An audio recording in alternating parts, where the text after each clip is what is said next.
Hello there, and welcome to Sleepy Travel Stories. Tonight, we're journeying to a place where ancient seabeds became towering mountains, where stone turns pink in the evening light, and where a simple mountain refuge becomes a sanctuary suspended between earth and sky. We're traveling to the Italian Dolomites to spend time in one of the alpine refuges that dot these remarkable peaks, experiencing for the first time what it means to sleep high in the mountains, cradled by stone that remembers when it was coral beneath a tropical sea. The Dolomites rise in northeastern Italy like a cathedral of stone, their pale peaks reaching towards clouds that drift lazily across an impossibly blue sky. These are not ordinary mountains. They possess a quality of light, a particular luminescence that sets them apart from other ranges. The locals call them the Pale Mountains, and indeed, even in the brightest sunshine, they seem to glow with an inner radiance, as though lit from within by some ancient memory of the sea that formed them. My journey to the refuge begins in the valley below, in a small town where 3 languages mingle on street signs and the air carries the scent of pine and distant snow. Italian, German, and Ladin, each claiming their place on these mountains, each adding their voice to the story of this place. The Ladin language, in particular, draws my attention. It's one of the oldest tongues in these valleys, descended from the Latin, spoken by Roman soldiers who once marched through these passes, their language mixing with the ancient words of the Rhaetian people who lived here long before Rome's legions arrived. I shoulder my pack in the early morning when the air is still cool and the valley floor rests in shadow. The pack settles onto my shoulders with familiar weight, the straps already adjusted to fit my frame, the contents distributed carefully to balance the load. Inside are the essentials for a stay in the mountains, a sleeping bag liner, as the refuge provides blankets, but many hikers prefer their own. Extra layers of clothing for the colder temperatures at altitude. Water bottles, though I'll refill from mountain streams along the way, and a few energy bars to supplement whatever meals the refuge might provide. The path begins gently, winding through meadows where wildflowers nod in a slight breeze. These lower meadows are still actively farmed, traditional hay fields cut once or twice each summer to provide winter fodder for livestock. The grass has recently been mowed in some fields, lying in neat rows to dry in the sun before being gathered and stored. The scent of cut grass mingles with wildflowers, creating that particular sweetness of an alpine summer morning. Dandelions and clover give way to more alpine species as I gain elevation. Buttercups add bright yellow accents to the green meadows. Small orchids, purple and delicate, rise from damper patches. Wild thyme releases its fragrance when my boots brush against it, and I occasionally spot the silver-green leaves of edelweiss, though the flowers won't bloom for another few weeks. The meadows are bordered by old stone walls, some still maintained, others slowly collapsing back into the landscape. These walls speak to centuries of agricultural use, of farmers carefully delineating property lines and keeping livestock contained. Some walls incorporate large boulders that were too massive to move, the smaller stones fitted around them in patient labor that might have taken generations to complete. The trail is well worn, generations of footsteps having pressed this route into the mountainside. In some places, the path has been improved with stone steps or wooden boardwalks where the ground becomes boggy. In others, it's simply packed earth and rock, worn smooth by passage. Tree roots cross the path occasionally, creating natural steps or obstacles to navigate around. Wooden signs point the way, reassuring in their simplicity.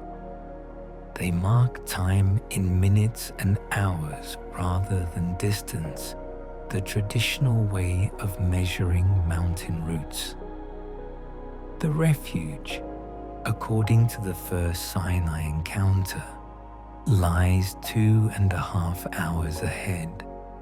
This estimate assumes a moderate pace and good conditions, though I know from experience that my time might vary. Some days I move quickly, energized and strong. Other days, the altitude or the weight of the pack, or simply my mood, slows me down.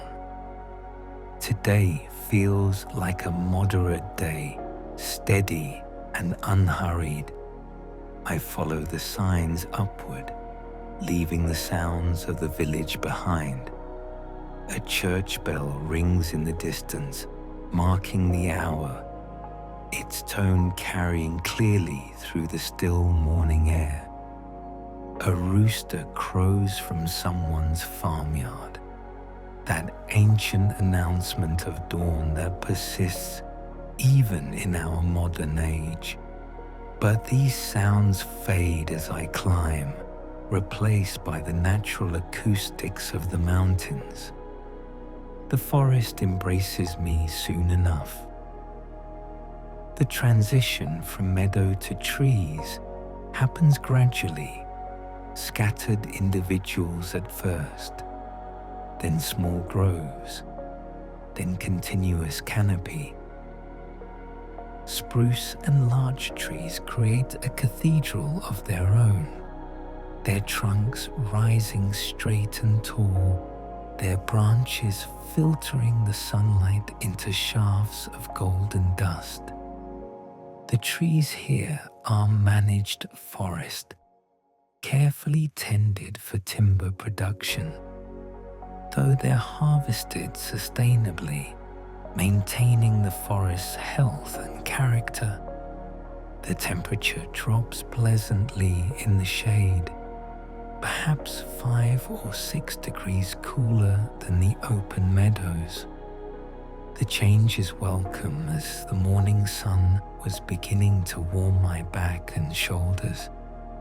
My footsteps make soft sounds on the needle-covered path, a gentle padding that speaks to the cushioning effect of years of accumulated pine needles and leaf litter. The forest floor hosts its own ecosystem, distinct from the meadows below. Ferns unfurl in shaded spots where moisture lingers. Moss grows thick on the north sides of trees and on fallen logs. Here and there, mushrooms cluster at the base of trees, some familiar and others completely unknown to me.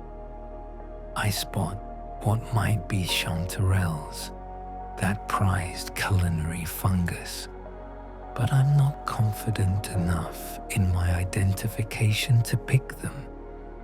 Better to leave them for someone with more expertise, or simply let them complete their life cycle and spread spores for future generations. I catch glimpses of movement in the undergrowth. Something small and quick, perhaps a vole or shrew, rustles through the leaf litter.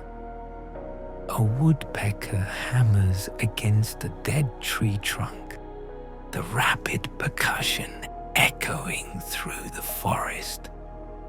And then a red squirrel pauses on a branch, regarding me with bright eyes before continuing about its business of gathering pine cones.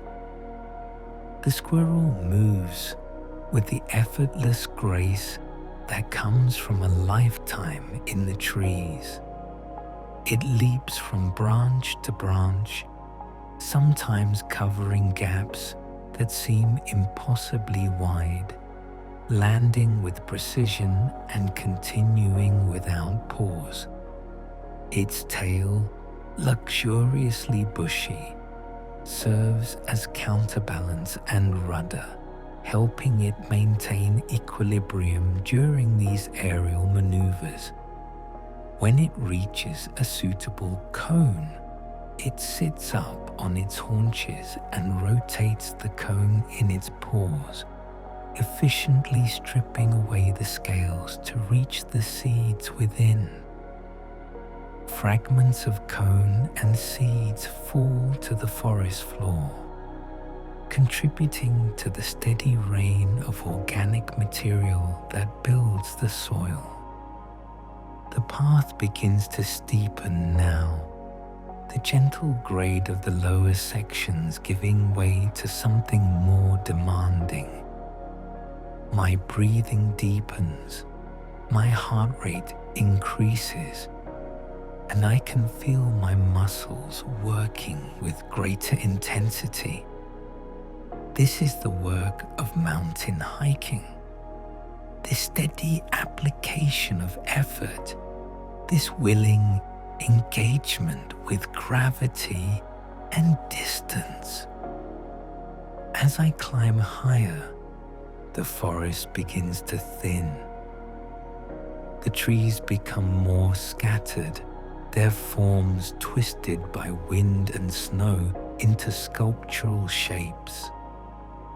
Stone pines appear, ancient and gnarled, their trunks thick and their needles gathered in dense clusters at the ends of branches.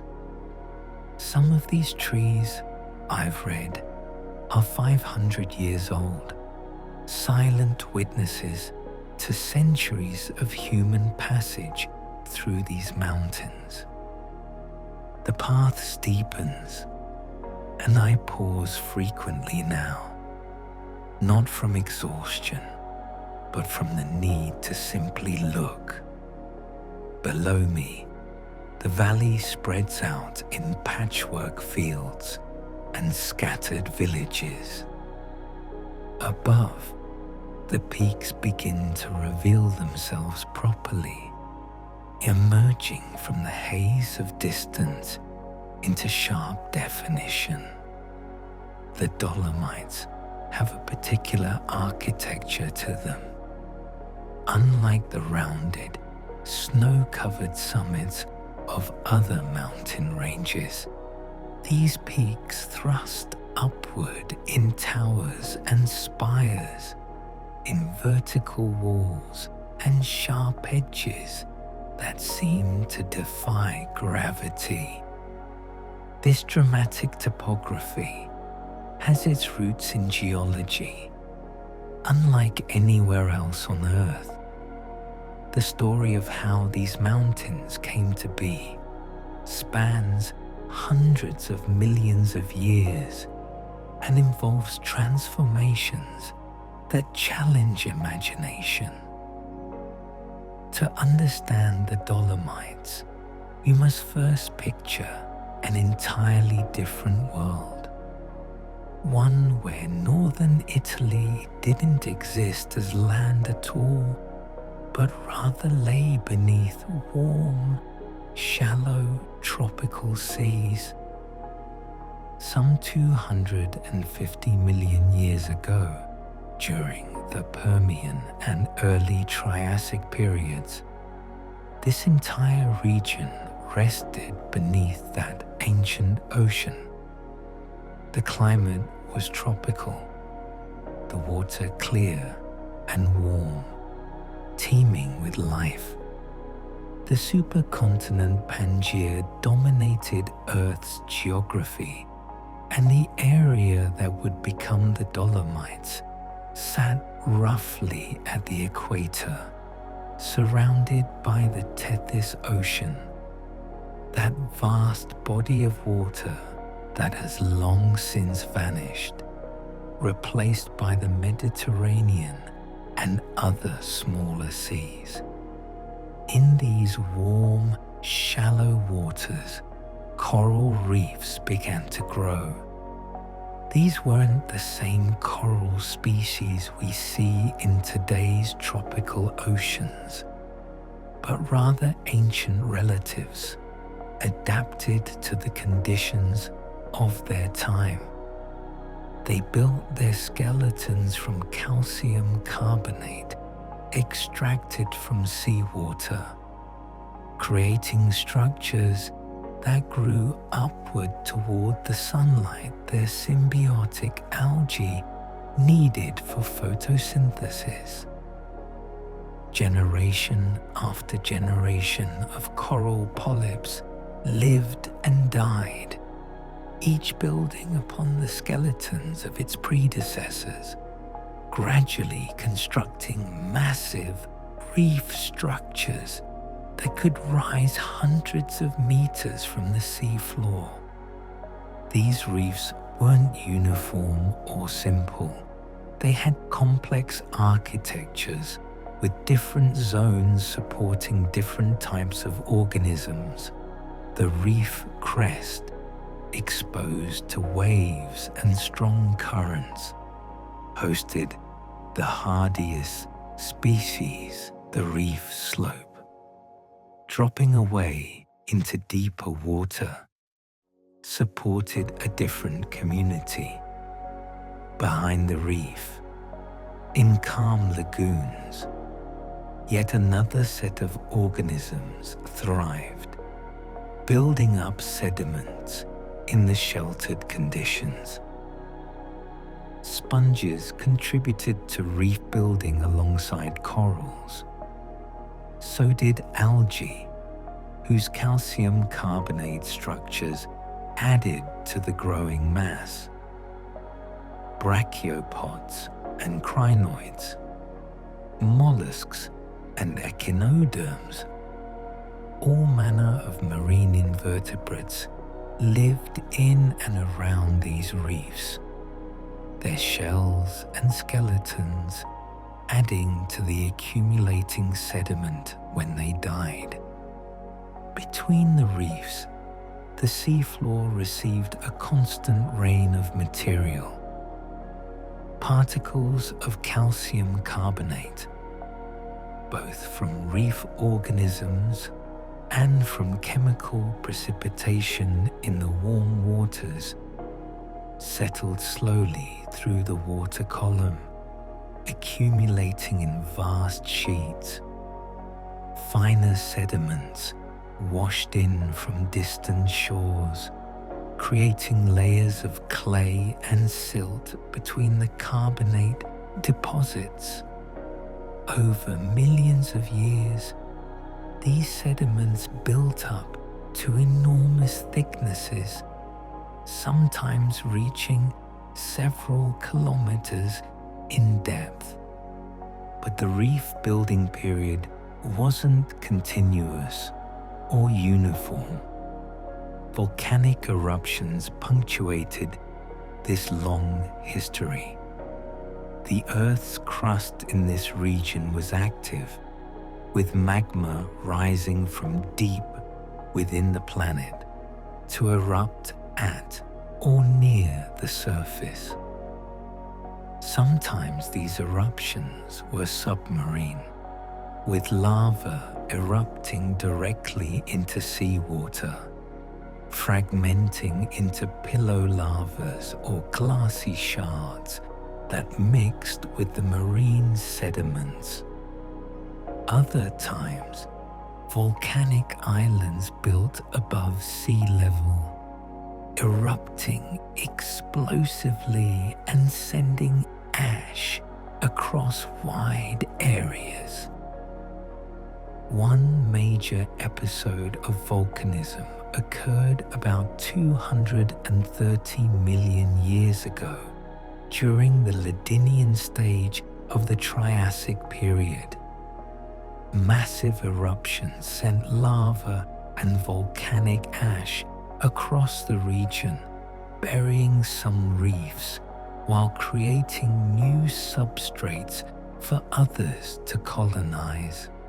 The volcanic rocks formed from these eruptions are still visible today in the Dolomites, appearing as darker bands within the lighter-colored limestone, geological markers that help scientists understand the sequence and timing of events. After each volcanic episode, if conditions were right, reef growth would resume. New coral colonies established themselves on the volcanic rock, and the patient process of reef building continued. This created an alternation of rock types, volcanic layers interspersed with carbonate layers, each telling part of the story of this ancient ocean. The process of transforming these loose sediments into solid rock happened gradually under the weight of accumulating material. As more sediment piled up, the deeper layers experienced increasing pressure. Water was squeezed out from between particles, and chemical changes occurred. Minerals dissolved in groundwater, precipitated in the spaces between grains, cementing them together. Calcite crystals grew, interlocking and creating solid limestone and dolomite rock from what had been loose sediment. The transformation from calcite to dolomite, that mineral that gives these mountains their name, required specific conditions. Magnesium-rich fluids needed to circulate through the rock, replacing some of the calcium with magnesium through a process called dolomitization. Scientists still debate exactly how and when this process occurred. It might have happened soon after the original sediments were deposited, or perhaps millions of years later, when deep burial created the right pressure and temperature conditions. Either way, the result was the distinctive Dolomite rock, slightly harder and more resistant to weathering than pure limestone, that would later give these mountains their characteristic cliffs and peaks. For tens of millions of years, this process continued. Sediments accumulated, volcanoes erupted, reefs grew and were buried and grew again. The total thickness of these accumulations reached several thousand meters in some areas, representing a vast archive of environmental conditions, sea level changes, and biological evolution. Then, starting about 60 million years ago, the Great Compression began. The African continental plate, which had been separate from Europe, began to move northward, driven by the same tectonic forces that move all continents. The Tethys Ocean, caught between the approaching continents, began to close. Its seafloor was pushed downward, subducted beneath the advancing edge of Africa, while the sediments that had accumulated on that seafloor were scraped off and crumpled into mountains. This collision continues today, though at rates measured in millimeters per year. But over millions of years, those small movements add up. The rocks that had formed horizontally on an ocean floor were thrust upward, tilted, folded, and faulted. What had been seafloor sediment became mountain peaks, elevated thousands of meters above sea level. The forces involved were immense. Entire sequences of rock layers were thrust over other layers along low-angle faults. Mountains were pushed up, then eroded, then pushed up again. The stress of compression fractured the rocks, creating networks of joints and faults that would later guide erosion. Some areas were compressed more than others, creating the complex geological architecture we see today, with different mountain groups showing different styles of deformation. Once the rocks were lifted above sea level, erosion began its work. This was not gentle or gradual, but rather a battle between uplift and erosion, each process working continuously. Rain fell on the newly exposed rock, chemically weathering it, dissolving some minerals while leaving others. Water seeped into cracks, freezing in winter and expanding, wedging the rock apart in a process called frost shattering. Rivers formed, carving valleys and carrying away the eroded material. The steeper the gradient, the more powerful the erosion. V-shaped valleys cut deep into the rising mountains, removing material almost as fast as tectonic forces could lift it. Then came the ice. Starting about 2.5 million years ago, Earth's climate cooled enough that glaciers began to form in the high mountains. During glacial periods, these ice masses grew extensive and thick, filling valleys and covering all but the highest peaks. The ice moved slowly downslope under its own weight, but that slow movement was inexorable and powerful. Glaciers are effective sculptors of landscape. The ice plucks rocks from valley walls and floors, incorporating them into its mass. These rocks act like sandpaper, grinding against the bedrock as the glacier moves, polishing some surfaces smooth while gouging striations into others. The weight of hundreds of meters of ice can fracture bedrock. The glacier's freeze-thaw cycles at its margins loosen more material. Valley glaciers carved the V-shaped river valleys into U-shaped glacial valleys, with broad floors and steep sides. Where smaller glaciers joined larger ones, the smaller valleys were left hanging above the main valley floor, creating the hanging valleys and waterfalls we see today.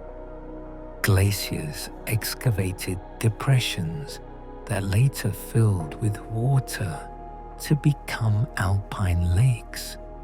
They sharpened ridges and peaks, creating the jagged skylines characteristic of glaciated mountains.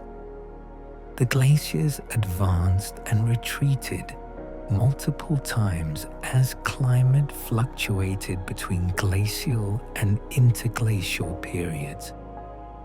Each advance modified the landscape further.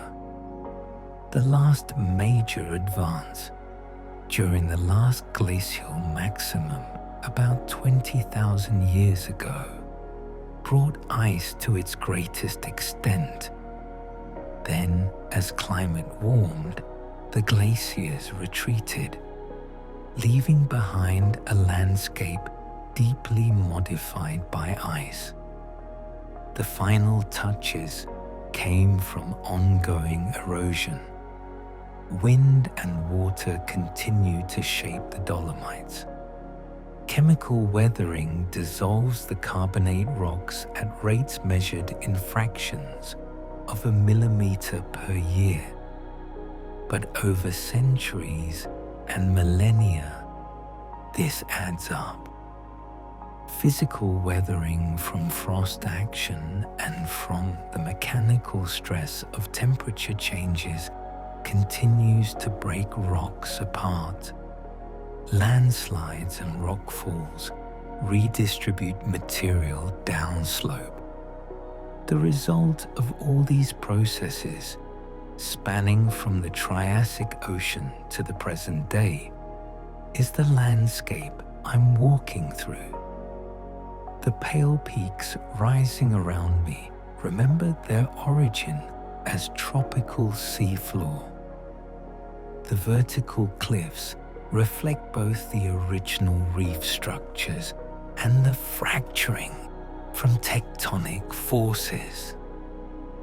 The valleys testify to the power of ice. Every stone I step on, every outcrop I pass, is part of this immense story written in rock and time. As I walk, I can see this geological history written in the stone around me. Layers of different colors and textures tell of different epochs, different conditions in that ancient ocean. Sometimes I spot what might be a fossil, though I don't disturb it. These mountains are filled with the remains of ancient life, creatures that thrived in tropical waters and now rest frozen in stone 2 miles above sea level. The refuge comes into view gradually. First, just a speck against the mountainside, then slowly resolving into a building, solid and reassuring. It sits on a natural shelf, a flat area carved by some combination of glacial action and human effort, with the peaks rising dramatically behind it and the valley falling away in front. The structure is traditional in design, built from local stone and timber. Its walls thick enough to withstand winter storms, and its roof angled steeply to shed snow. As I draw closer, I can make out more details. Flowers bloom in window boxes, their bright colors cheerful against the gray stone. A wooden terrace extends from the front of the building, with benches and tables where hikers can rest and take in the view. Prayer flags, or perhaps laundry, flutter from a line. Smoke rises from a chimney, promising warmth and food within. The final approach requires concentration. The path becomes rocky, requiring careful foot placement, and the altitude makes itself known in my slightly quickened breathing. But then I'm there, stepping onto the terrace, setting down my pack with a sigh of relief and satisfaction. The keeper emerges to greet me. He's weathered and friendly, his face creased by decades of sun and wind, his eyes bright with welcome. We exchange greetings in a mixture of Italian and gesture, and he shows me to my bunk in one of the dormitory rooms. The space is simple but perfectly adequate. Wooden bunks line the walls, each with a mattress, pillow, and blankets. The room is clean and smells faintly of wood and mountain air. I claim a lower bunk and arrange my few belongings. Then, drawn by the light and the promise of that view, I return to the terrace. Other hikers are already there, some reading, others simply gazing out at the landscape. We nod to each other, that universal acknowledgement of shared experience, and I find a quiet corner where I can sit and simply be. The refuge, I learn over the course of my stay, is part of a vast network that extends throughout the Alps, and particularly densely throughout the Dolomites. These mountain huts serve multiple essential purposes. They provide shelter for hikers and climbers, breaking long journeys into manageable stages that don't require carrying heavy camping equipment. They offer emergency refuge when weather turns dangerous, those sudden alpine storms that can transform a pleasant afternoon into a potentially life-threatening situation.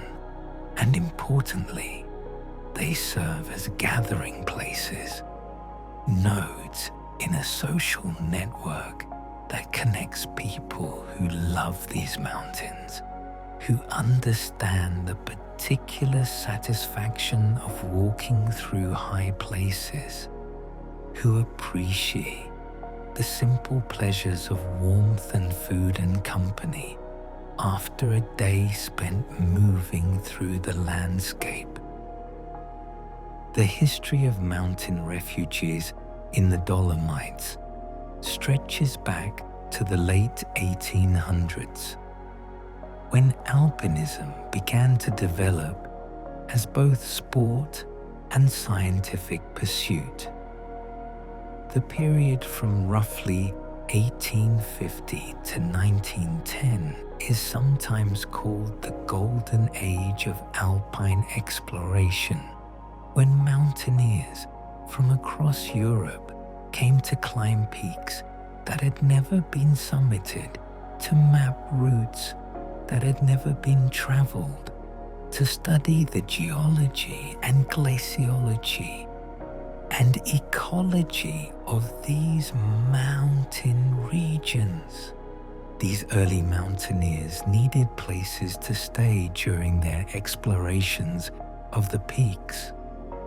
Hotels existed in the valleys, but they were too far from the high country to serve as bases for summit attempts or scientific work.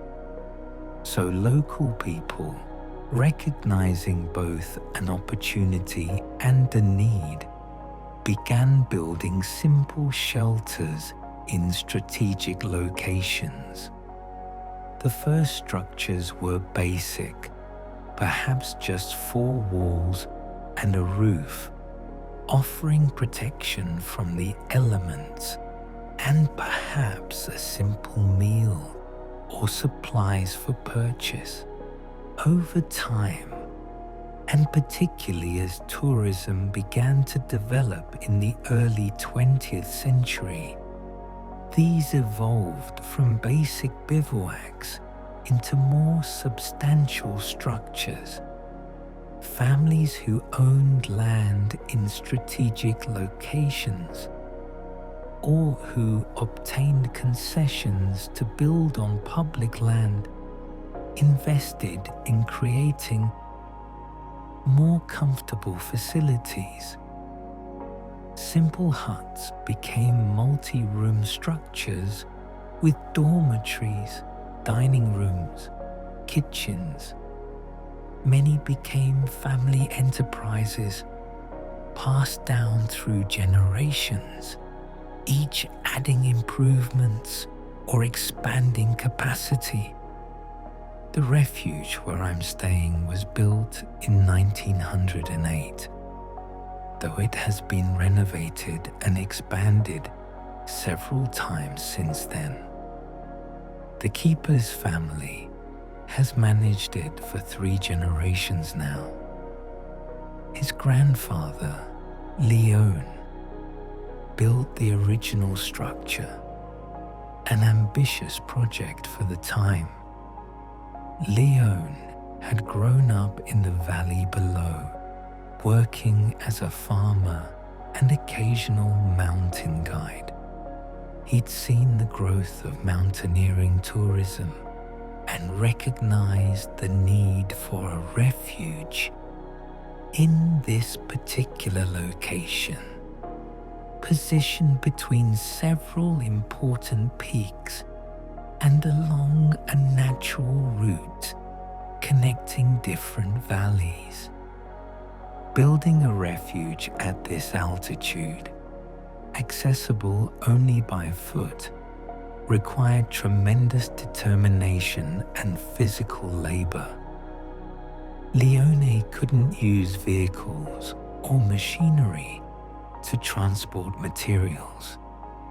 Everything had to be carried up on his back or on the backs of pack animals. Stone for the walls came from a quarry an hour's walk down the mountain. Timber for the roof and floors came from forests farther down the valley. Cement and tools and nails and everything else came from the town, carried up load by load. trip after trip. Leone worked on the refuge for 3 summers, spending the winters in the valley, planning and preparing. He quarried stone, cut timber, assembled materials, and then, when the snow melted enough to make the route passable, carried everything up. The first summer, he built the foundations and raised the walls part way. The second summer, he completed the walls and put on a temporary roof. The third summer, he finished the interior, built proper bunks and tables, installed the kitchen equipment he'd managed to acquire. The refuge opened in the summer of 1908.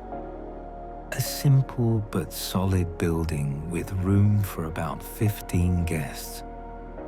Leone ran it with his wife Julia, who cooked the meals and managed the domestic side of operations, while Leone handled maintenance and guided climbers who needed someone to show them the routes. They lived there through the summers, returning to their farm in the valley each winter when snow closed the refuge. Their son Marco took over the refuge after Leone grew too old for the demanding physical work. Marco had grown up spending every summer at the refuge, learning the mountain skills and the hospitality traditions from his parents. He expanded the building, adding another dormitory room and improving the kitchen facilities. He also modernized some operations, installing the first solar panels to provide electric lighting, upgrading the water collection and storage systems. Now Marco's son, whose name is also Leone, in honor of his grandfather, runs the refuge. He represents a third generation dedicated to this particular place and this particular way of life. Young Leone studied hotel management before returning to take over the family business, bringing professional expertise to augment the traditional knowledge passed down through his family. Running a mountain refuge requires tremendous dedication and a particular temperament. The season is short, typically from early June through late October, though this varies with elevation, exposure, and yearly weather patterns.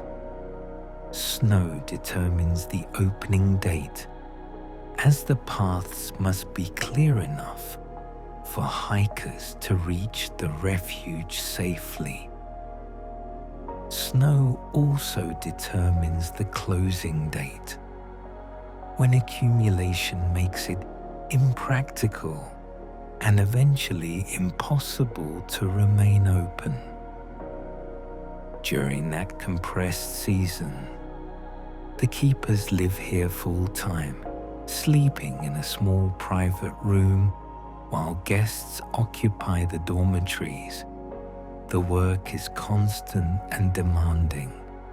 There are meals to prepare, guests to welcome and register, dormitories to clean, facilities to maintain, paths to mark and keep clear, supplies to order and receive, accounts to keep, weather to monitor, and always the possibility of emergencies that require quick thinking and decisive action.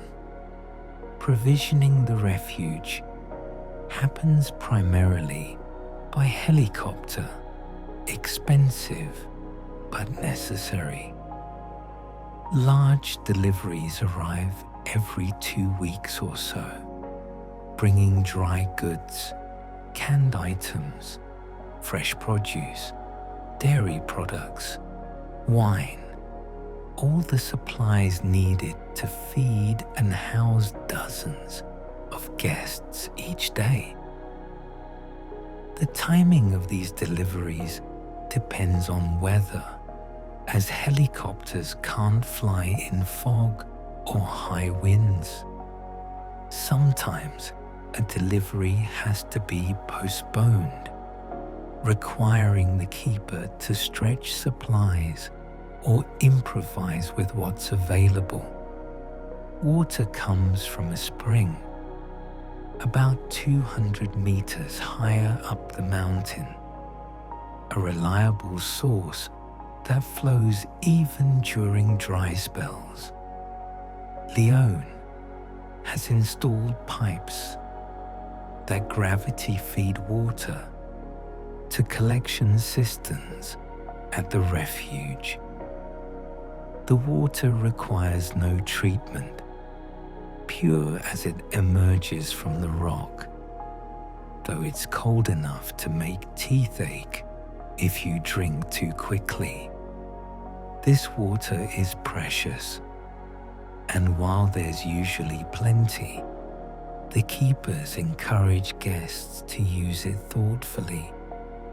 Washing facilities are limited, showers available only at certain times when the water heating system can keep up with demand. Electricity comes primarily from solar panels installed on the roof and on a nearby slope that catches good sun.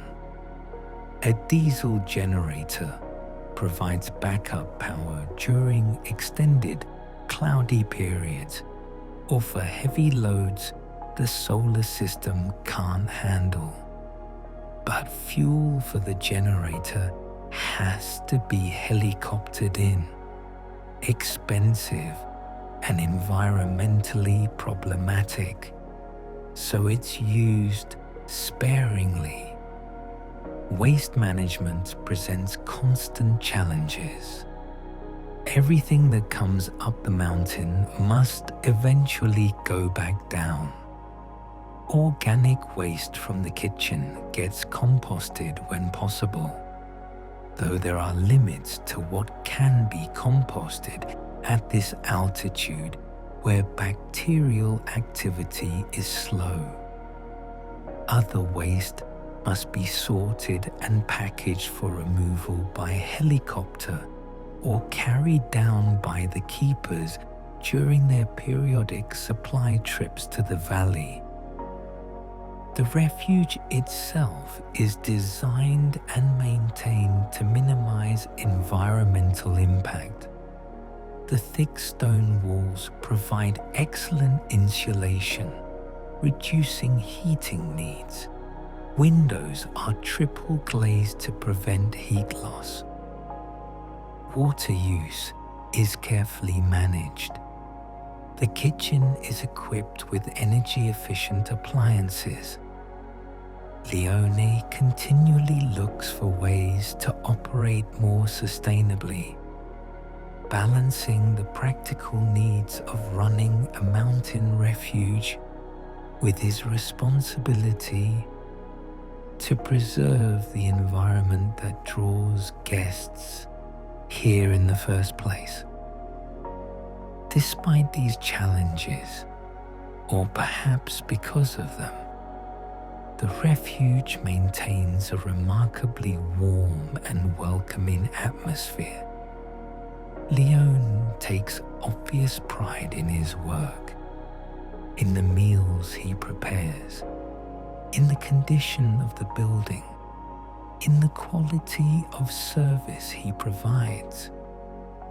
For him, this isn't just a business or even just a job. It's a calling, a way of life intimately connected to these mountains. He knows these peaks in ways that casual visitors never can.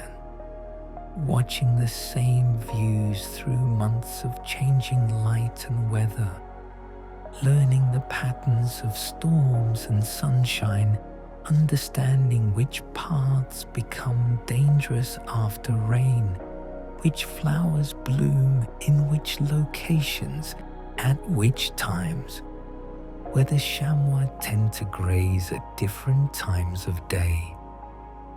The conversations in the dining room flow easily, facilitated by good food and shared experiences. People who might never speak to each other in other contexts here find common ground. A retired professor from Milan shares a table with a young construction worker from Munich. A Japanese photographer shows her images to an Austrian family. An Italian couple planning their wedding discusses logistics with a Swiss solo hiker who hiked the same road they're planning for their honeymoon trek. I find myself in conversation with so many people over the course of the evening. The German couple who are hiking Alta Via 1, one of the classic long-distance routes through the Dolomites, share photos and stories from their journey. They started a week ago at Lake Braze, that impossibly turquoise alpine lake ringed by peaks, and they'll finish in several more days at Belluno, having traversed some of the most spectacular terrain in the entire mountain range. They've stayed in a different refuge each night, each with its own character and specialties. They show me photos of Refuge perched on a peak with views across seemingly endless mountains. They tell me about Refugio Nuvolao, one of the oldest refugees in the Dolomites, built in 1883 and still operating, its terrace offering 360-degree panoramas. They describe meals they've eaten, fellow hikers they've met, weather they've endured, moments of physical struggle and spiritual elevation. Their enthusiasm is infectious. They pull out their map, spreading it across the table, tracing routes with their fingers, pointing out places I should visit, warning me about particularly steep sections or areas where the path might be unclear. They recommend specific refugees for their food, others for their views, still others for their historical significance or their particularly friendly keepers. Across the table, the Italian family is engaged in their own deliberations about tomorrow's plans. The father wants to attempt a nearby Via Ferrata, one of those equipped climbing routes with fixed cables and ladders that allow non-technical climbers to navigate otherwise impossible terrain.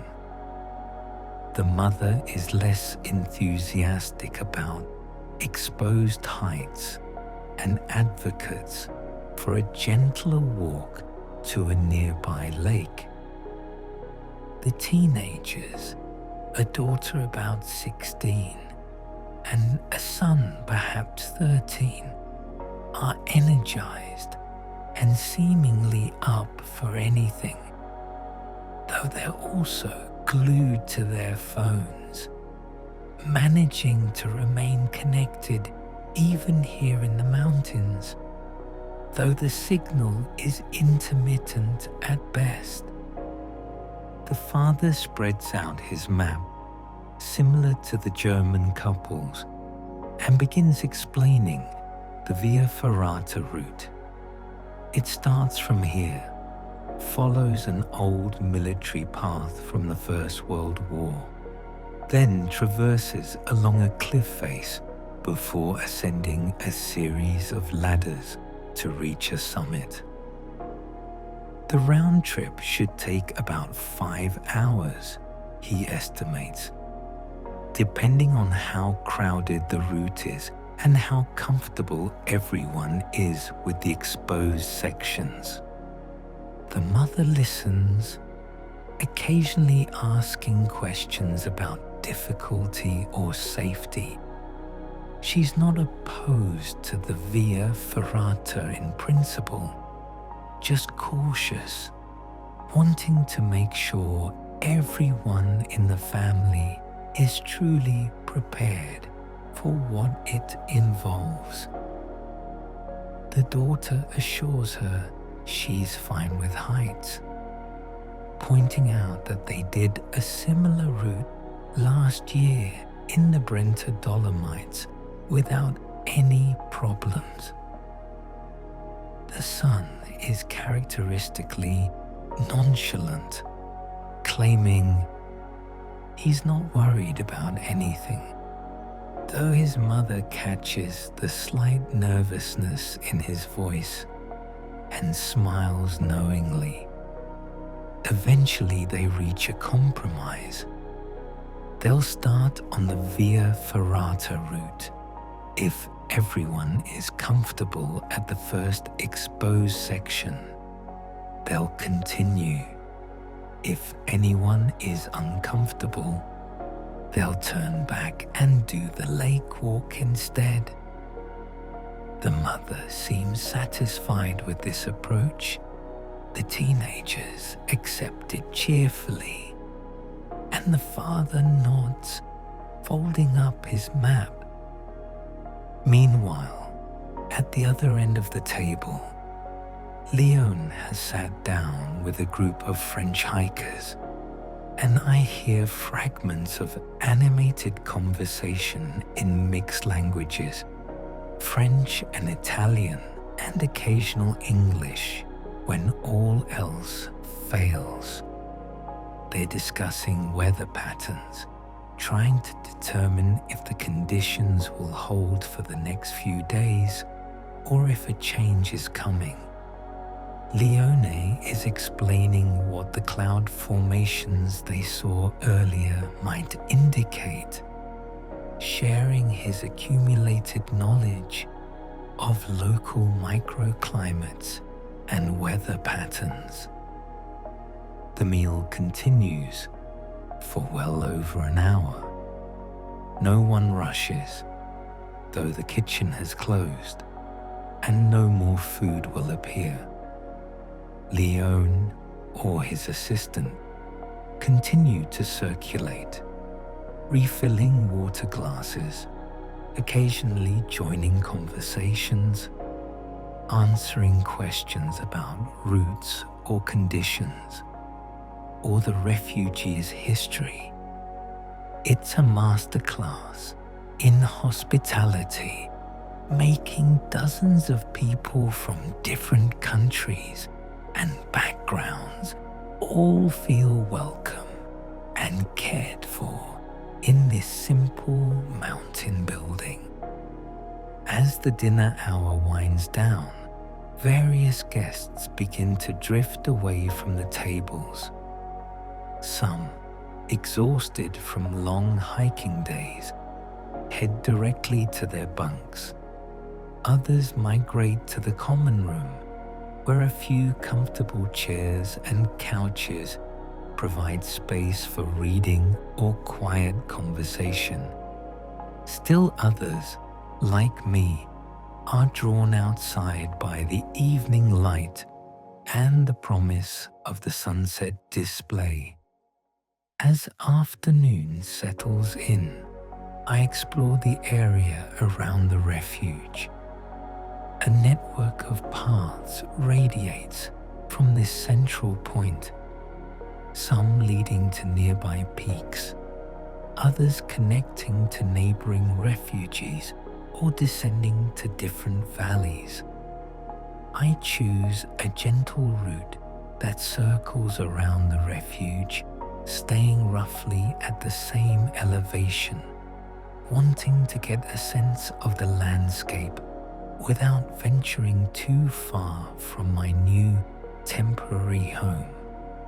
The immediate terrain is a mixture of rock, grass, and scattered patches of late-season snow, lingering in shaded hollows.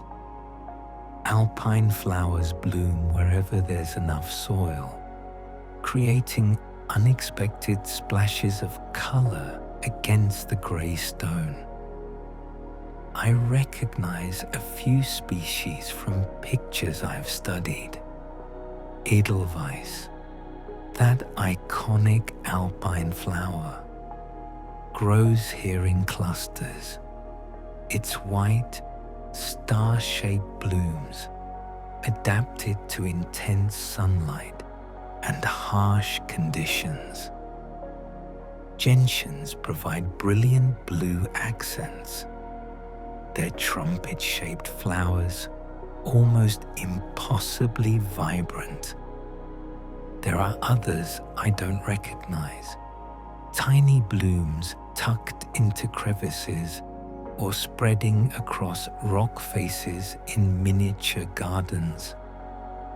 Saxifrages, perhaps, or primulas, each perfectly adapted to life at this altitude, where the growing season is measured in weeks rather than months, and where winter cold can return at any moment. I spot movement among the rocks and freeze, not wanting to startle whatever creature I've glimpsed. After a moment, a marmot emerges fully into view. These large ground squirrels are common in the Dolomites.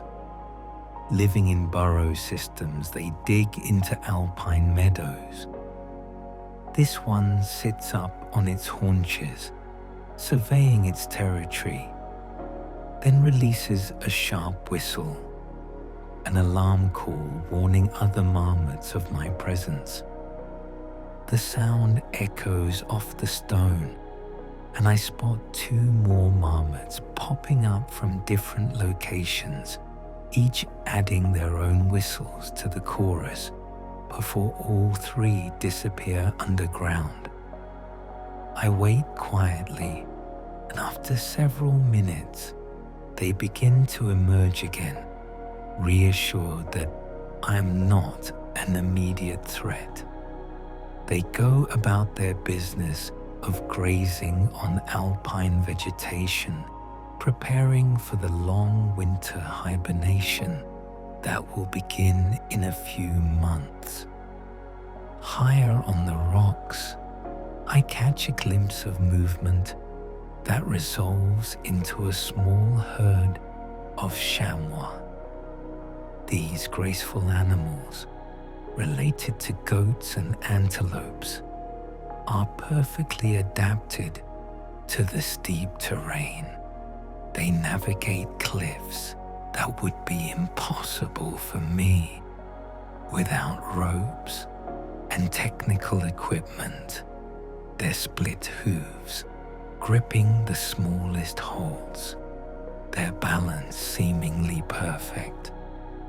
The group consists of several adults and a few youngsters, and they graze on vegetation growing from narrow ledges, occasionally pausing to scan for danger.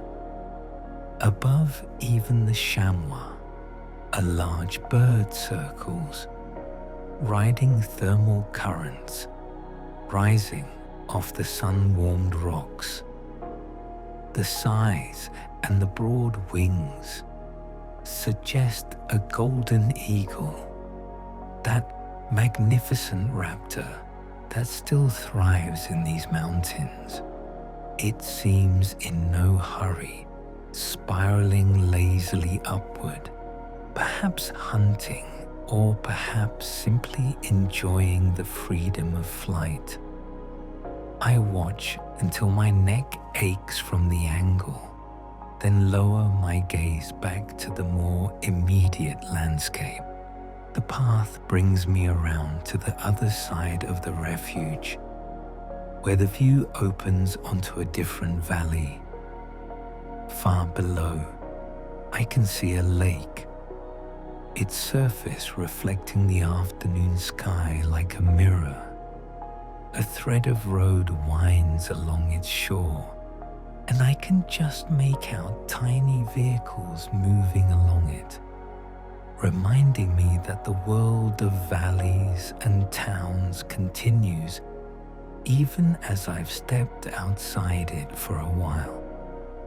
The peaks across the valley display the classic Dolomite architecture, sheer walls rising hundreds of meters, their summits broken into towers and pinnacles. Some of these faces are famous in climbing circles, routes with evocative names and challenging grades, where climbers come from around the world to test themselves against the stone. But the rock isn't simply a climbing surface or a beautiful backdrop. It's a living archive, a record of deep time and transformative events. Those sheer faces reveal the layering of different geological epochs. Darker bands might represent volcanic deposits from ancient eruptions. Lighter layers could be pure limestone, accumulated on a calm seafloor far from volcanic activity.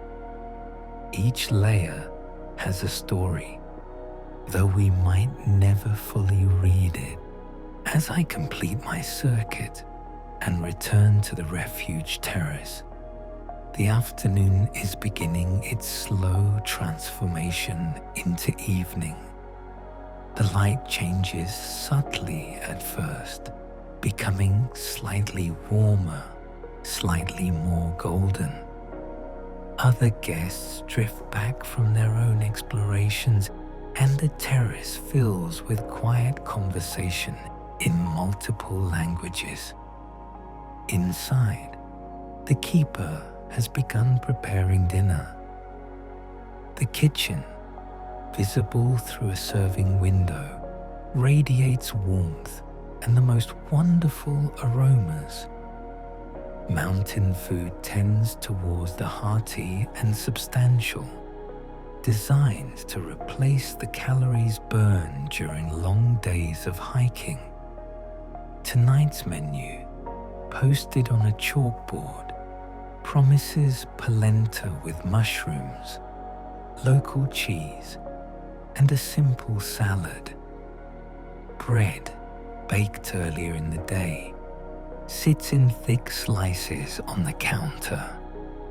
The dining room is communal, with a long wooden table where guests sit together regardless of whether they arrived as groups or individuals.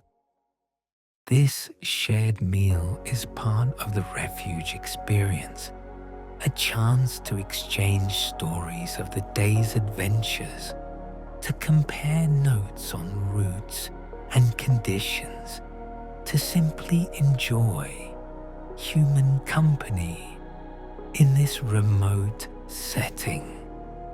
I find a seat and am soon engaged in conversation with a German couple who have been hiking the Alta Via 1, one of the long-distance routes that traverse the Dolomites, from refuge to refuge. They show me photos on their camera of the places they've been, the refuges they've stayed at, the views they've witnessed.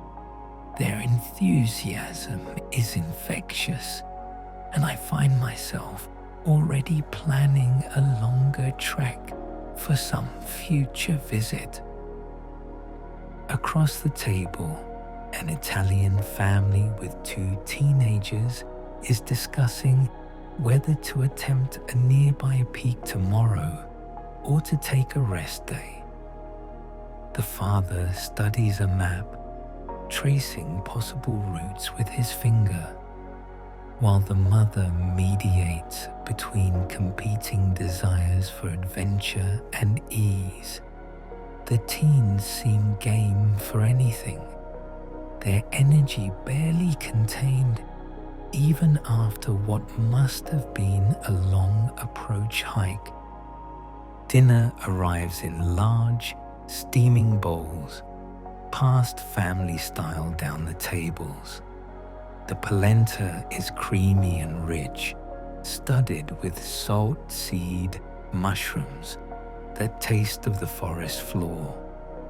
The cheese is sharp and complex, clearly made from the milk of cows that graze on alpine herbs and flowers. The salad provides a fresh counterpoint, simple greens dressed with local oil and vinegar. We eat with appetite sharpened by altitude and exercise, and the conversation flows easily, lubricated by the shared experience of being here, in this particular place, on this particular evening.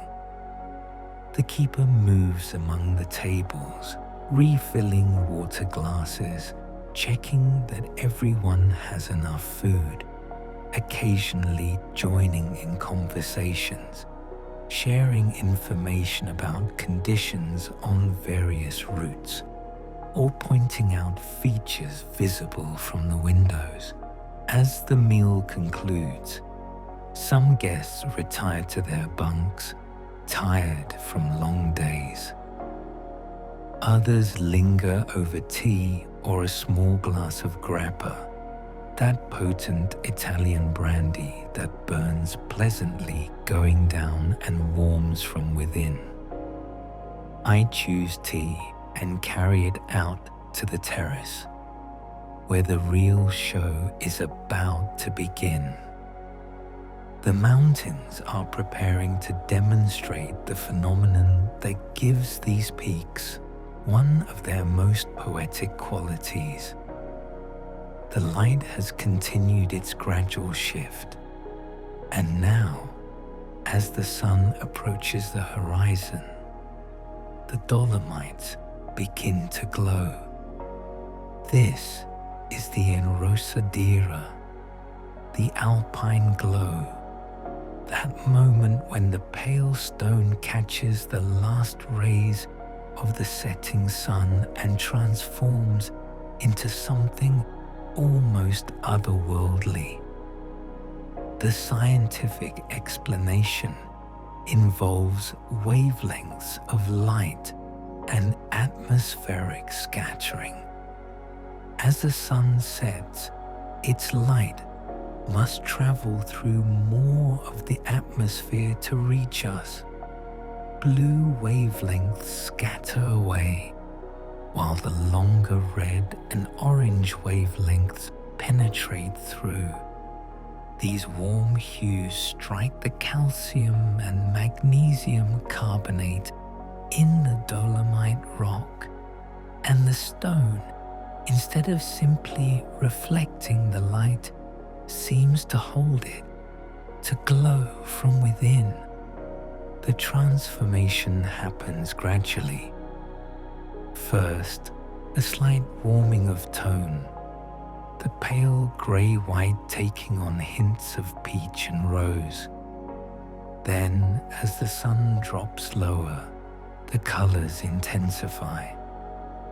Pink deepens to coral, coral to salmon, salmon to a fiery orange-red that makes the mountains look as though they're burning from inside. The glow doesn't cover the peaks uniformly. Shadows remain deep and purple in the valleys, while the highest points and the faces that catch the direct light blaze most brilliantly. I sit transfixed, watching the light show unfold. This phenomenon occurs at sunrise and sunset whenever conditions are right, and local people have watched it for thousands of years. Long before anyone understood the physics of light scattering, the Laden people created legends to explain what they saw. The most famous tells of King Lorien, a dwarf king who ruled a kingdom hidden in these mountains. His most prized possession was a magnificent rose garden, blooming in the high alpine meadows with flowers more beautiful than any seen in the lowlands. Princess Similde, or perhaps Ladina in some versions, caught the king's eye, and he fell deeply in love. But their story was tragic, as so many old tales are. When enemies came to capture the king, they found him by watching the roses move as he walked through them, invisible in his magic belt, but revealing himself through the flowers' disturbance. Captured and heartbroken, Lorien cursed the roses in his rage and sorrow. Never again would they be visible by day or by night, he declared, denying to all future generations the beauty that had betrayed him. But in his anger and pain, Lorien forgot to mention the twilight hours, that time between day and night when the sun has set but darkness hasn't fully fallen. So the roses still bloom then, visible in the glow of the mountains at dawn and dusk. King Lorien's curse incomplete, his garden still showing its beauty to those who pause to watch. It's a beautiful story. And sitting here watching the peaks turn from rose to deep crimson to purple, I can understand why people created such legends. The Enrosadera has a quality that seems to demand mythology that reaches past rational explanation into something more primal and emotional. The intensity of the glow peaks and then begins to fade. The deepest red drains away first, leaving orange, then pink, then a subtle lavender that lingers even as the first stars begin to appear. The process has taken perhaps 20 minutes from start to finish. And now the mountains settle into their nighttime aspect, dark shapes against a darkening sky. Inside, the refuge has lit its lamps, warm yellow light spilling from the windows. I remain outside a while longer, letting my eyes adjust to the darkness, watching the stars emerge in earnest. The lack of light pollution up here makes for spectacular stargazing.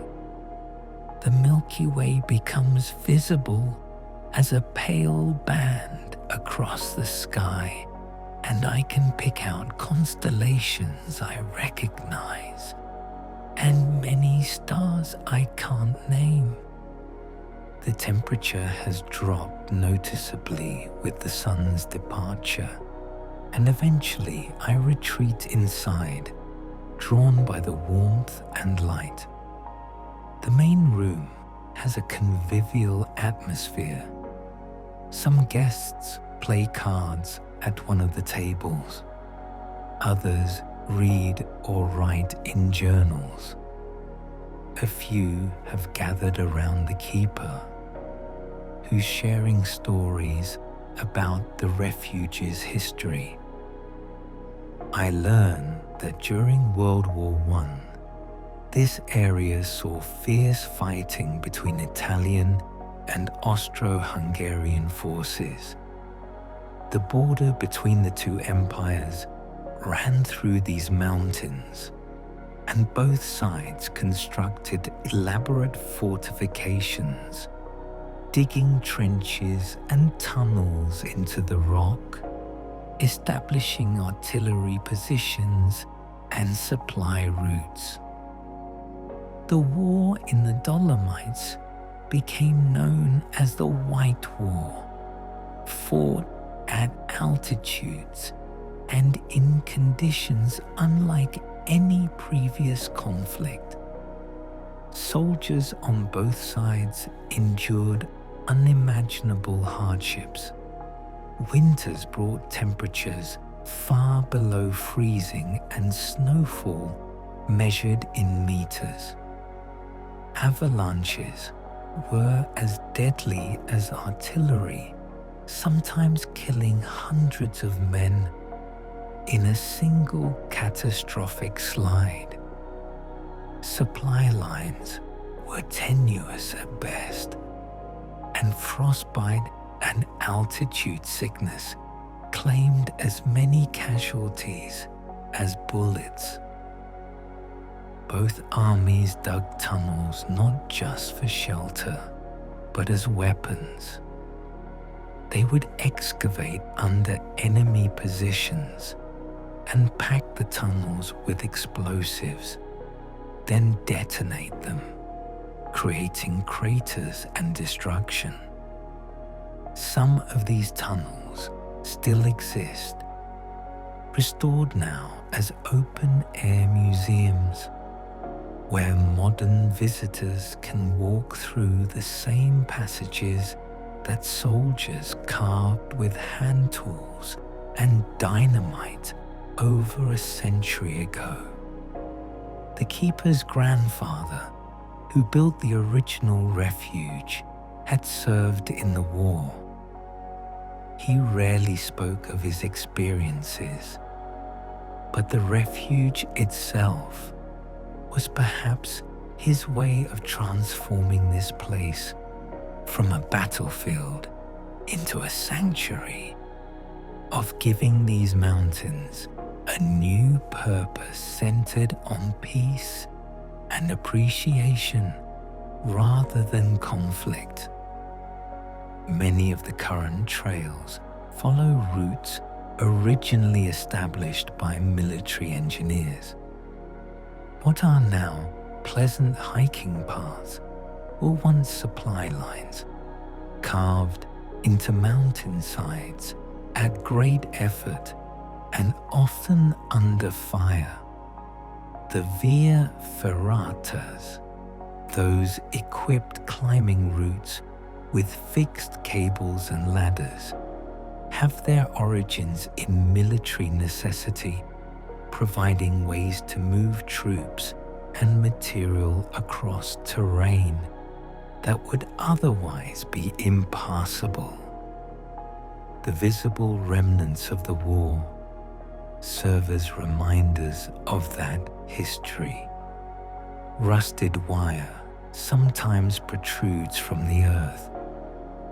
Stone foundations of old barracks can be spotted by those who know what to look for, and the deeper legacy lives in the stories passed down through families in the small memorials placed on peaks where soldiers died, in the very shape of some mountains where explosive mining operations changed their contours forever.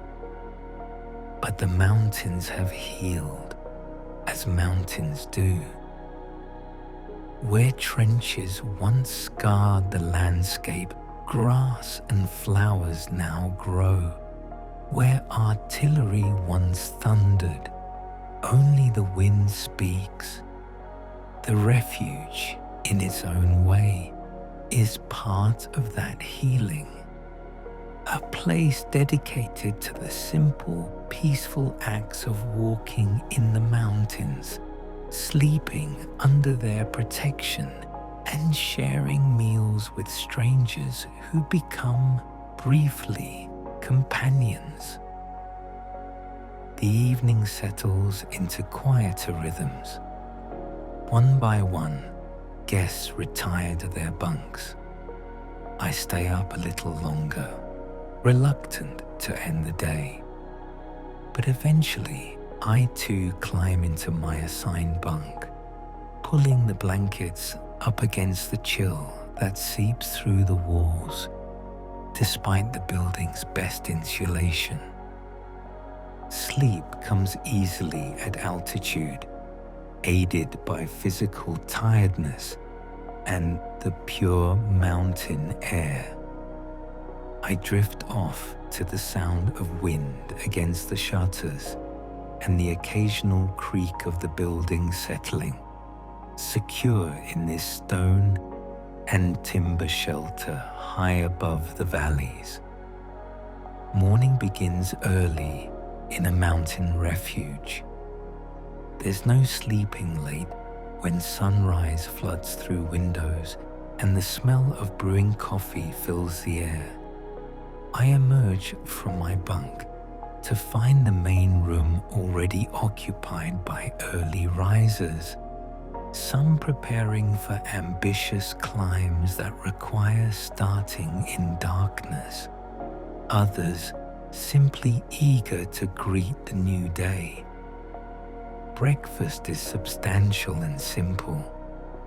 Fresh bread from yesterday's baking, sliced thick, butter and jam, both local, cheese and cured meats for those who want them, strong coffee or tea, yogurt with honey. It's the kind of meal designed to fuel a body for hours of mountain travel.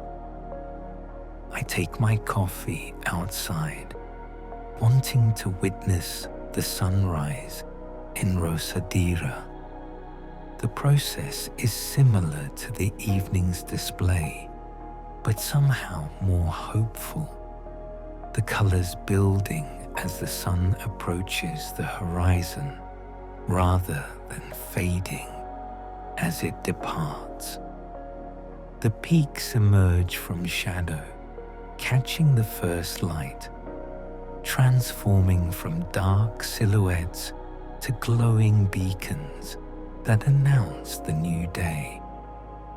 The morning air is crisp and clean, cold enough that I can see my breath, but not uncomfortably so. The valley below remains in shadow, but up here at the refuge, we're already in sunlight. One of the privileges of altitude. Birds begin their morning songs, though the species are different from those in the lowlands. Alpine choughs, those black corvids with yellow beaks, wheel through the air, their calls echoing off the rocks. I spend the morning exploring more of the area around the refuge. A trail leads up to a nearby saddle, a pass between two peaks that offers views into the next valley. The climb takes about an hour, gaining perhaps 300 meters of elevation. and it's steep enough that I'm breathing hard by the time I reach the top. But the view rewards the effort. From this vantage point, I can see for miles in multiple directions. Peaks march away toward every horizon, some familiar from photos and maps, others unknown to me but equally beautiful. The scale of the Dolomites becomes apparent from up here. This isn't a single mountain or even a simple range, but rather a vast region of peaks and valleys, each with its own character, its own particular geology and ecology. I can see other refuges from here, tiny buildings clinging to distant mountainsides, each one a point of human presence in this vast landscape. Lines connect them, the trails that link the refuges into networks that allow for multi-day treks through the heart of the range. The Alta Via routes follow these connections, carrying hikers on journeys that can last a week or more, each night spent in a different refuge, each day bringing new landscapes and experiences. Looking down into the valley to the north, I spot a small alpine lake, its water an intense turquoise blue that seems almost artificial. But this is the natural color, created by glacial flour, tiny particles of rock ground to powder by glaciers and suspended in the water. These alpine lakes are scattered throughout the Dolomites, each one a jewel in its particular setting, their waters fed by snowmelt and the last remnant glaciers that cling to the highest north-facing slopes. The geology visible from this height is extraordinary. I can trace the layers in the mountain faces, see how different formations stack atop each other, observe the faults and folds created when these rocks were thrust upward from the seabed. Some peaks show signs of ancient volcanic activity, darker bands of rock interrupting the lighter limestone. Others are nearly uniform in color, suggesting they formed in more stable conditions. The shape of the valleys tells its own story. U-shaped profiles indicate glacial carving, the ice moving with inexorable force, grinding away rock and carrying it downslope. Hanging valleys, where smaller glaciers once fed into larger ones, now end in waterfalls that cascade down to the main valley floor. The entire landscape has been sculpted by ice, though the glaciers themselves have retreated dramatically in recent decades, victims of our changing climate. I linger at the saddle, reluctant to descend, until I notice clouds beginning to build over the western peaks. Mountain weather can change quickly, and I don't want to be caught exposed if a storm develops. The descent goes faster than the climb, as descents usually do, though I take care with foot placement on the loose scree that covers much of the trail. Back at the refuge, I find lunch being served. The keeper has prepared a simple pasta with butter and sage, garnished with parmesan. It's comfort food of the highest order, exactly what my body wants after the morning's exercise. I eat 2 portions, then retire to the terrace with a book, content to spend the afternoon in gentle idleness. The clouds continue to build, and by mid-afternoon, the first drops of rain begin to fall.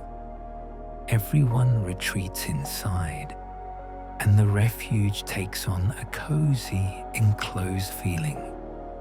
Rain on a mountain refuge has its own particular quality. The sound against the roof and windows, the grey light filtering through, the sense of shelter while nature demonstrates its power outside.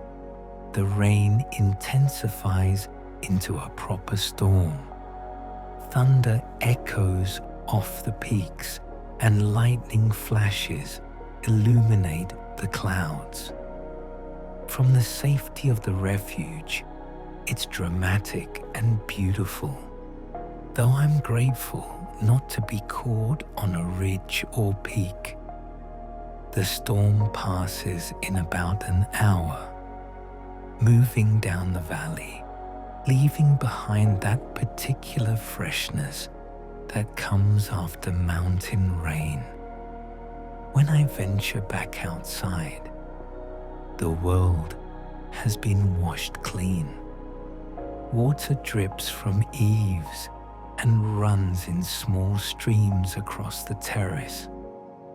The rocks gleam with moisture, and the air carries the scent of wet stone and earth. A rainbow arcs across the valley, one end seeming to touch down near a distant peak, the other fading into mist. As my time at the refuge draws toward its conclusion, I find myself reflecting on what this experience has offered. On the surface, it's simple: a place to sleep, meals to eat, trails to walk. But underneath that simplicity lies something more profound. The refuge represents a particular relationship with the mountains, one based on respect and adaptation rather than conquest. These buildings don't impose themselves on the landscape, but rather nestle into it, working with the terrain rather than against it. They provide enough comfort for safety and rest, but not so much that you forget where you are. The experience remains fundamentally wild, fundamentally connected to the mountain environment, even as you enjoy the warmth of a bunk and a hot meal. The communal nature of refuge life creates unexpected connections.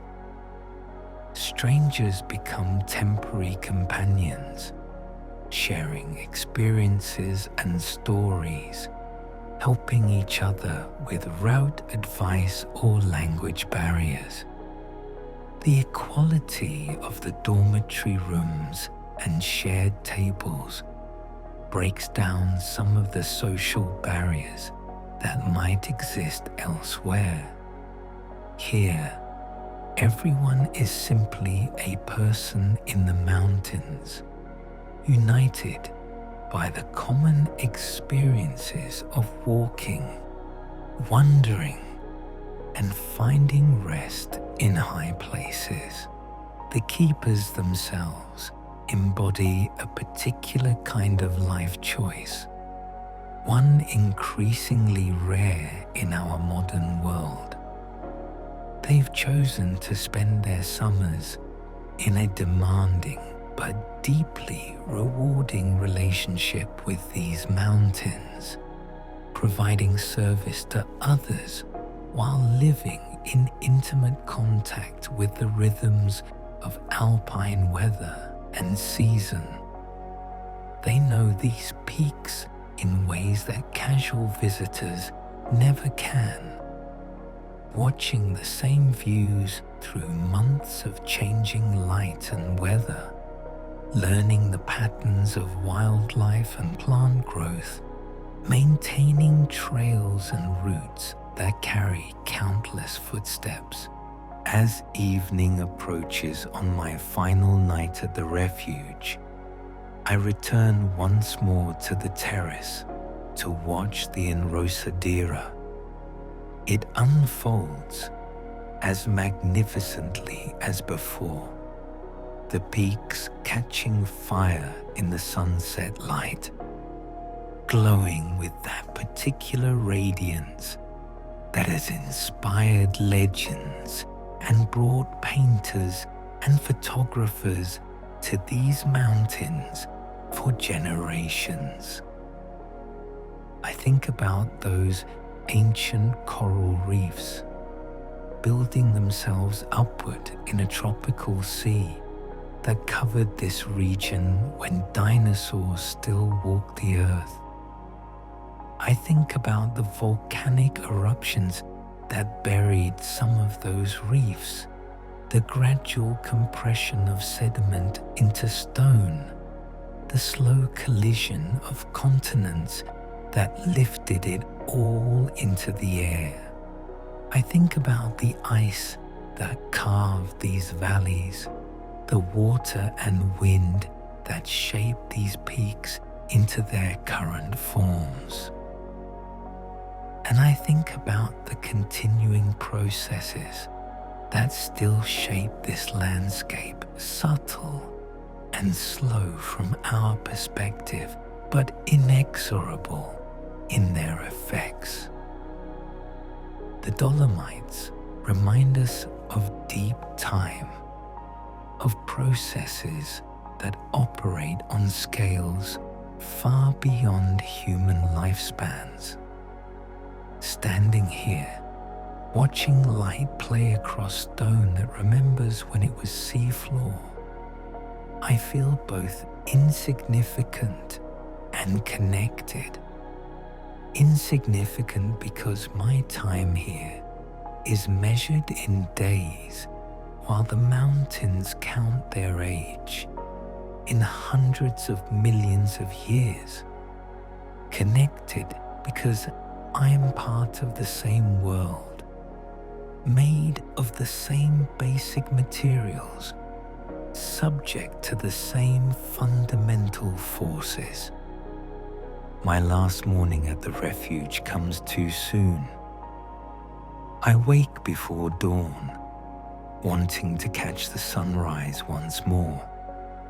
The keeper is already up, preparing coffee for the early departing climbers. We exchange quiet greetings, and I take a cup outside to the terrace. The sky lightens gradually, stars fading as the eastern horizon glows with increasing intensity. The peaks around me emerge from darkness, first as vague shapes, then with increasing detail and definition. The sunrise, Enrosadera, begins its display, and I watch the familiar transformation of grey stone into glowing rose and gold. This time, I notice details I had missed before. The way the light catches certain faces first, while others remain in shadow. How the color isn't uniform, but varies across the peaks. More intense on some, more subtle on others. the gradual spread of illumination down the mountainsides, the boundary between light and shadow descending toward the valleys like a slowly lowering curtain. After breakfast, I pack my belongings and prepare to descend. The keeper bids me farewell, encouraging me to return to explore more of the refuges and routes in this region. I promise I will, and I mean it. This place has worked its way into me in just a few short days. The descent follows the same path I climbed, but everything looks different going down. Perspectives shift, revealing views that were hidden on the approach. The valley that seemed so far above me when I started now waits below, and I am reminded that even this isn't really the bottom, just another level in the vertical world of the mountains. As I lose elevation, I pass through the various ecological zones in reverse. The alpine meadows give way to scattered stone pines, then to thicker forest. The temperature rises degree by degree, and the air becomes less thin. The sounds of the valley begin to reach me. The distant hum of a road, the bark of a dog, the human sounds I had left behind for a while. But I carry something down with me that I didn't bring up. A sense of the refuge as more than just a building, more than just a convenient place to sleep in the mountains. It's a connection point, a threshold between the everyday world and the high places. A reminder that mountains are not just scenery to be photographed, but places to be inhabited, at least temporarily, with attention and respect. The refuge stands for a particular approach to the mountains, one that acknowledges both their grandeur and their danger, that seeks to experience them directly while accepting the need for shelter and warmth. It represents generations of mountain knowledge, of learning to read weather and route conditions, of understanding how to move safely through terrain that can be unforgiving of mistakes. And perhaps most importantly, the refuge creates community, bringing together people from different backgrounds and places, united in their love of mountains, in their willingness to walk long distances with heavy packs, in their appreciation for simple pleasures like a warm meal and a secure place to sleep. As I reach the valley floor and look back up at the peaks now towering above me, I can just barely make out the refuge, a tiny speck against the mountainside. But knowing it's there, knowing that tonight other hikers will sit on that terrace and watch the enrosadera, knowing that the keeper is preparing dinner for guests who are right now making their way up the trail I just ascended. All of this gives those distant peaks a different quality. They're not just beautiful geological formations or challenging terrain for adventurers.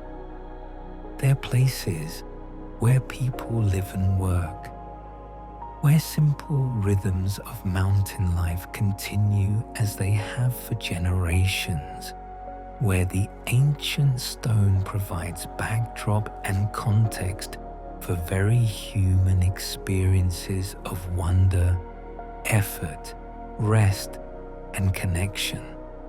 If you've enjoyed this journey to a refuge in the Dolomites, I'd be grateful if you'd consider subscribing to Sleepy Travel Stories and perhaps giving this video a like. These simple actions help others find their way to these gentle explorations of our world's remarkable places, and they encourage me to continue creating these journeys for you. Until next time, may your own travels, whether in dreams or in waking life, bring you to places that touch something deep within you, that remind you of the Earth's long history and current beauty, that offer both challenge and comfort, and that connect you to others who share your sense of wonder at this extraordinary world we inhabit. Sleep well and dream of mountains.